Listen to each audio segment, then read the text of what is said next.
Hello and welcome to our second digital Open the Book assembly. We are going to carry on from the story that Mrs. Hensey read to us last time, when Jesus rode into Jerusalem on a donkey and everybody celebrated and had a great party. Well, not quite everybody.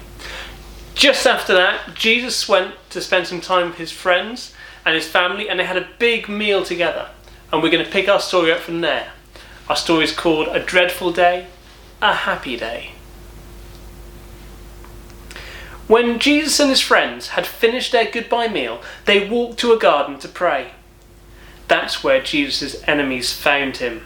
The men had torches and clubs and sticks. They were frightening. And right up front was Judas, who had been one of Jesus' closest friends. Judas crept up to Jesus and kissed him on the cheek. "This is the man you want," said Judas. "Arrest him." Jesus looked very sad. Jesus' friends were scared. Most of them ran away, but not Peter. He pulled out his sword and started swinging it about. "Put your sword away," said Jesus. "This is not the time for fighting." "I have to go with them. God wants me to." So they grabbed Jesus and dragged him before the religious leaders, the ones who were jealous of him from the last story. His trial took all night. "He says he will destroy our temple," said one man. "He says he's a kingmaker," said another. "He's a troublemaker," said one and all. None of this was true, of course, but it didn't matter because the leaders had already made up their minds. Jesus was different. Jesus wouldn't do what they said, so he'd have to die. They beat Jesus, they hit him hard, they took away his clothes, put an old robe round his shoulders and jammed a crown made of thorns on his head. And while the blood ran down his forehead, they called him names, made fun of him. "So you think you're a king, do you?" they laughed. "Well, look at you now." Jesus never said a word. His body hurt, his heart was breaking, but he never said a word. They took a cross next, made of heavy wood, and they laid it on his back.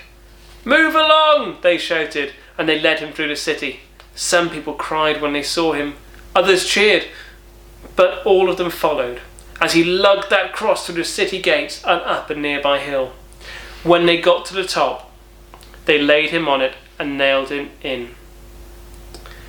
They'd raised the cross so that everyone could see, and they left him there to die.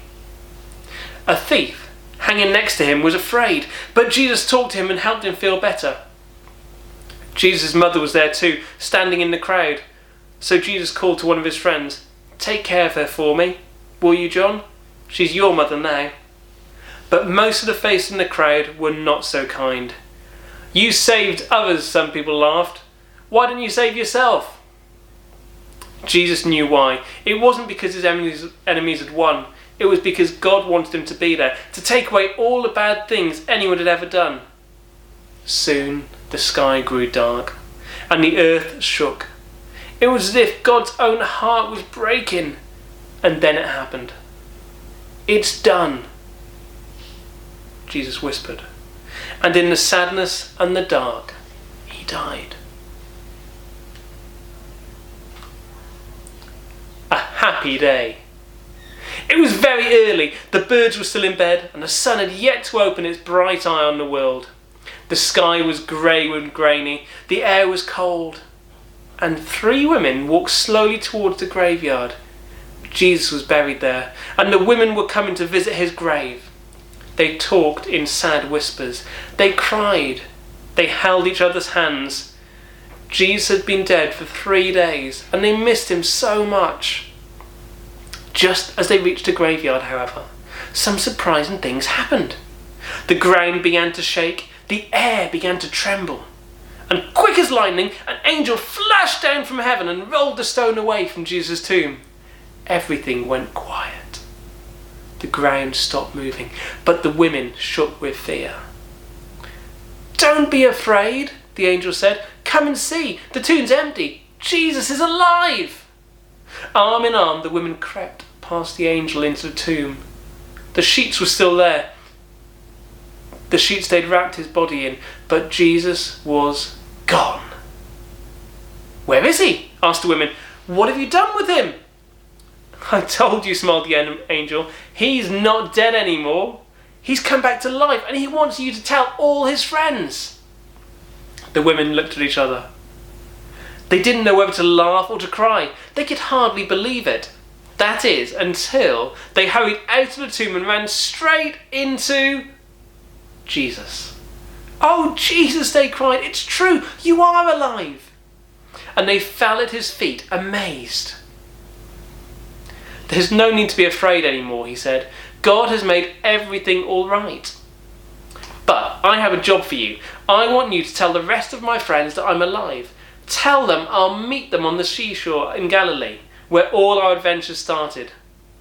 The women waved goodbye and hurried off to Jerusalem. The birds were singing now. The sun's bright eye was wide open. And they had the most amazing story to tell. Jesus appeared to his friends lots more times in the coming days and weeks after that story. I wonder what it was like to be one of Jesus' friends, to go through the sadness of when he died on the cross, but then the amazing news that he was alive again. I wonder. So, as we get ready for Easter, I wonder, and give you 10 seconds to think in a minute about what we are looking forward to at Easter, what we can be thankful for, and how we can show love to others around us. So I'm going to give you 10 seconds to think, and then we're going to pray for God to help us with it. Join me if you'd like to. So 10 seconds to think. You ready? 10, 9, 8.